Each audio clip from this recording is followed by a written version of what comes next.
Halo semuanya, bersama Zakarina. Selamat datang di video presentasi analisis problem solving. Nah, pada kesempatan kali ini kita akan membahas sebuah isu penting dalam dunia perbankan dan ekonomi, yaitu penurunan suku bunga kredit oleh Bank Mandiri. Ya, kenapa topik ini penting? Ya, karena suku bunga kredit sangat mempengaruhi banyak hal ya, mulai dari kemampuan pelaku usaha, mengakses kepinjaman, hingga stabilitas ekonomi nasional secara keseluruhan pastinya ya. Dalam video ini nanti kita akan melihat lebih dalam lagi bagaimana Bank Mandiri merespon penurunan suku bunga acuan oleh Bank Indonesia. Ya, apa masalah yang muncul dan bagaimana solusi terbaik diterapkan untuk mendukung pertumbuhan ekonomi ya, khususnya bagi sektor UMKM. Oke, mari kita mulai untuk analisisnya dengan memahami dulu apa yang sebenarnya masalah yang dihadapinya. Nah, untuk memulai proses problem solving, kita harus mengidentifikasi permasalahan utama. Dan permasalahannya apa yang sedang terjadi gitu. Ya.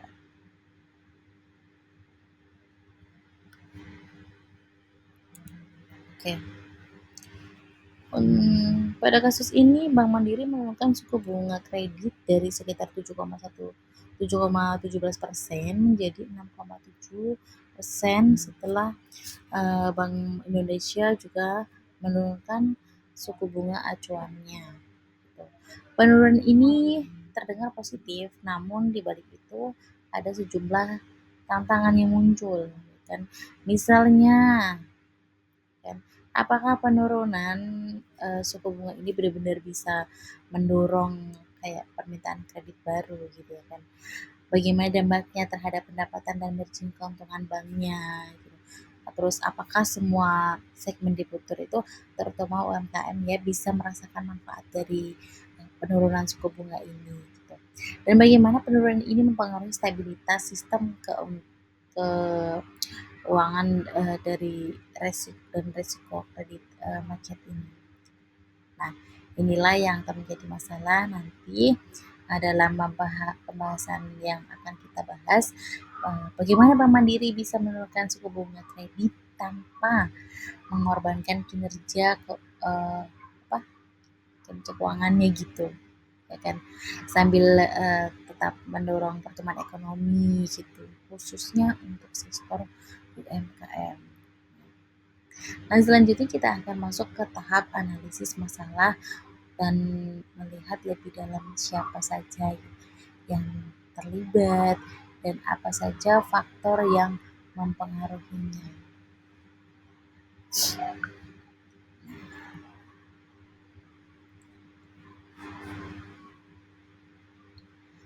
Ini dia, kita masuk ke tahap analisis masalah ya, yaitu memahami lebih dalam apa yang menyebabkan masalah ini terjadi, siapa saja yang terdampak, dan apa resikonya, gitu, maupun peluang yang muncul. Yang ada latar belakang masalah kan, Bank Indonesia sebagai otoritas moneter menurunkan suku bunga acuan untuk mendorong pertumbuhan ekonomi nasional ya tentunya. Nah, sebagai respon Bank Mandiri ini, karena Bank Mandiri menurunkan suku bunga kredit itu, tapi langkah ini memang tidak sederhana kelihatannya ya. Tuh. Penerapan suku bunga kredit tidak hanya bergantung pada suku bunga acuan, tapi juga mempertimbangkan berbagai komponen seperti biaya dana atau cost of fund, risiko kredit masalah, dan margin keuntungan bank. Jadi saat bunga diturunkan, otomatis margin keuntungan bank itu bisa berkurang. Apalagi jika jumlah kreditnya itu bermasalah atau meningkat gitu. Nah, yang ada pihak-pihak yang terlibat pada Bank Mandiri sendiri ya. Bank Mandiri itu karena dia harus menjaga keseimbangan antara misi sosial sebagai bank BUMN dan tujuan profitabilitas. Yang kedua ada UMKM-nya. Nah, di sini ya mereka tentu diuntungkan karena biaya pinjaman lebih rendah. Nah, yang ketiga ada pemerintah dan BI atau Bank Indonesia berharap dengan bunga yang lebih rendah akan terjadi peningkatan aktivitas ekonomi nantinya secara kayak global gitu kan.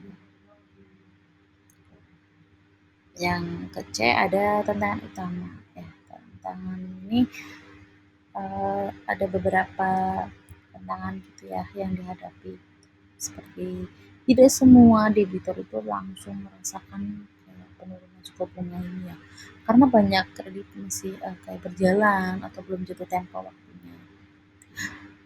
Segmen kredit tentunya seperti jangka panjang mungkin tidak mendapat penyesuaian bunga, dan resiko NPL atau non performing loan itu tetap tinggi gitu. Jika kredit diberikan terlalu longgar itu tanpa analisis risiko yang kuat gitu pastinya. Nah, oleh karena itu meskipun penurunan suku bunga bertujuan baik, namun harus dikelola dengan strategi yang tepat agar tidak menimbulkan masalah baru gitu kan ya, seperti kerugian bank atau gagal bayar itu galbay dari nasabah. Nah, dari sini kita akan lanjut ke tahap berikutnya, yaitu mengusulkan beberapa alternatif solusi untuk menghadapi permasalahan ini secara lebih aktif.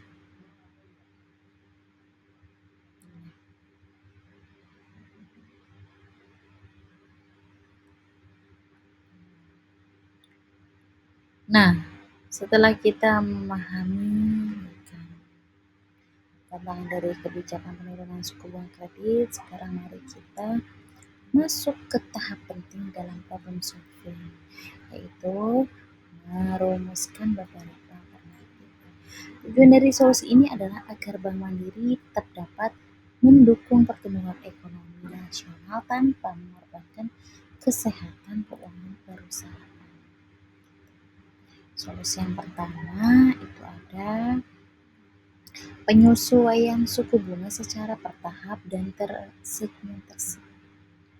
Itu artinya bank dapat melakukan penurunan suku bunga ya secara selektif atau dengan gitu, khususnya pada sektor yang produktif dan memiliki resiko rendah. Contohnya kayak kredit usaha mikro jangka pendek, gitu. Kredit sektor pertanian atau perdagangan harian gitu. Dengan cara ini bank tetap bisa menjaga margin keuntungan dan menghindari resiko kredit bermasalah. Nah, solusi kedua yaitu fokus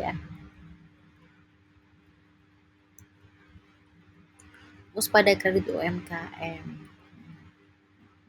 Yang ketiga adalah digitalisasi kredit atau proses pengajuan yang efisien, bisa biaya operasional bank dan memperluas akses pinjaman.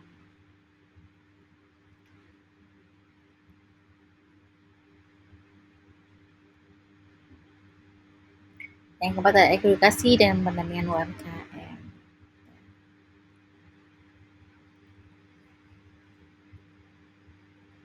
Solusi yang terbaik. Nah, kita udah pada solusi yang terbaik. Dan implementasinya ya. Ini dari berbagai alternatif yang tadi itu kita bahas tadi itu, solusi terbaik yang dipilih oleh Bank Mandiri adalah penurunan suku bunga kredit secara selektif dan tersegmentasi dengan fokus ya kan utama pada kredit juga pendek dan sektor UMKM itu dapat terbukti ya Karena apa? Tetap menjaga keseimbangan antara margin, keuntungan dan misi sosial Bank Mandiri sebagai BUMN, memberikan insentif yang tepat sasaran kepada pelaku usaha kecil dan menengah, serta mendorong pertumbuhan ekonomi tanpa meningkatkan resiko kredit yang secara signifikan. Untuk implementasi strateginya itu apa aja? Itu ada penurunan bunga yang dilakukan secara bertahap, terutama untuk kredit baru dan pinjaman jangka pendek. Yang kedua, fokus pada sektor dengan dampak ekonomi tinggi seperti UMKM, perdagangan, dan pertanian. Ketiga, ada penguatan proses kredit menggunakan teknologi digital untuk percepatan layanan. Yang keempat, ada komitmen aktif Bank Mandiri mendukung program pemulihan ekonomi nasional. Selanjutnya, mari kita lihat bagaimana hasil dari kebijakan ini dan apa evaluasi yang bisa kita bahas ambil selanjutnya. Oke, ya kan. Untuk dampak positifnya itu pertama, kebijakan ini berhasil memberikan kayak stimulus bagi sektor real gitu kan, terutama UMKM dengan bunga yang lebih rendah. Pelaku usaha memiliki akses pembiayaan yang lebih terjangkau sehingga bisa melakukan ekspansi usaha, membeli bahan baku dan memperluas pasar. Kedua, kebijakan ini mendukung program pemerintah dalam pemulihan ekonomi nasional pasca pandemi ini ya.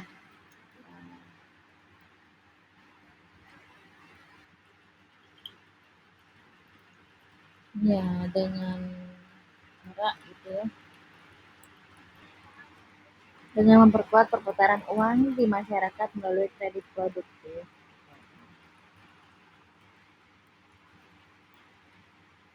Yang ketiga, Bank Mandiri tetap menunjukkan pertumbuhan kredit yang sehat dengan kenaikan penyaluran kredit sebesar 8,86% pada tahun 2021, membuktikan itu bahwa strategi penurunan bunga tidak melemahkan performa keuangan secara drastis langsung.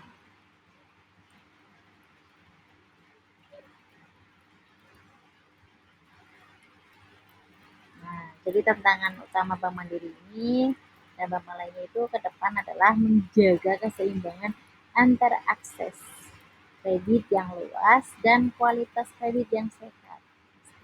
Ya, rekan-rekan.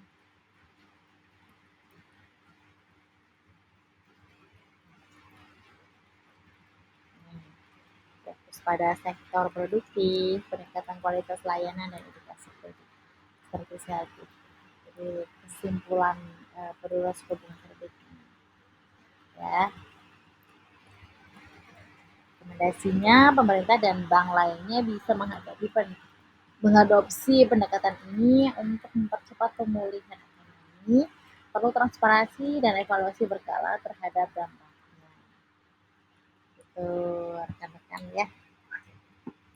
Terima kasih rekan-rekan yang sudah menyimak video ini sampai akhir video. Semoga pembahasan ini bermanfaat dan bisa memberikan wawasan yang baru tentang dunia perbankan, ekonomi, dan kebijakan publik.